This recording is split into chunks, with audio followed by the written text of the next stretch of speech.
Hello kabayan, kamusta? Welcome back sa ating channel. Ayan, and for this video ay gusto ko pang i-share sa inyo itong aming vacation, staycation dito sa Calatagan Beach. And ayan, kung mapapansin nyo po ay wala talaga itong background music kasi tinanggal ko para hindi tayo mapalo. And ayan, pumasok na nga po kami dito sa compound ng Calatagan Beach at sinlubong kami ng mga guard. So medyo malayo po ito, malayong biyahe namin. So from Tanawan to Calatagan. So dulo siya. So ayan, ang ganda ng ambience dito. Ayan, meron pala silang playground. And ito nga pala yung kanilang reception area. Ayan. Ang ganda, 'di ba? Ang gara ng kanilang um, mga sofa and the combination ng area. At pwede nga tayong magtambay-tambay muna dito habang nag-iantay ng preparation para sa mga rooms and accommodation. And ito nga pala yung juice na natikman ko. Masarap siya.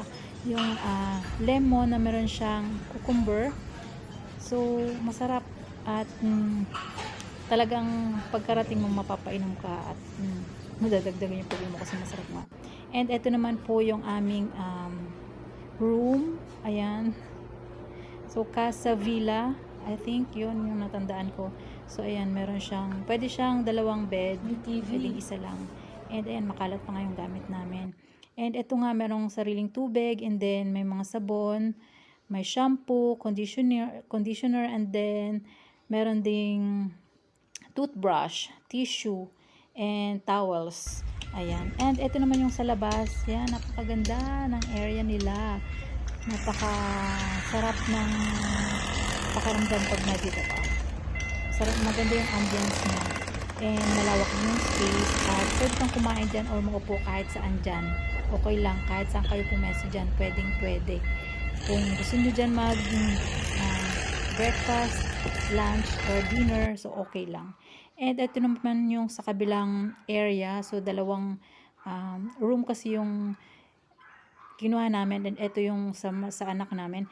And ayan yung kanilang pool. So dito kami nag-swimming. So para magkasama kami. And ayan. So tinanggal ko talaga yung background music kasi para hindi tayo makapride.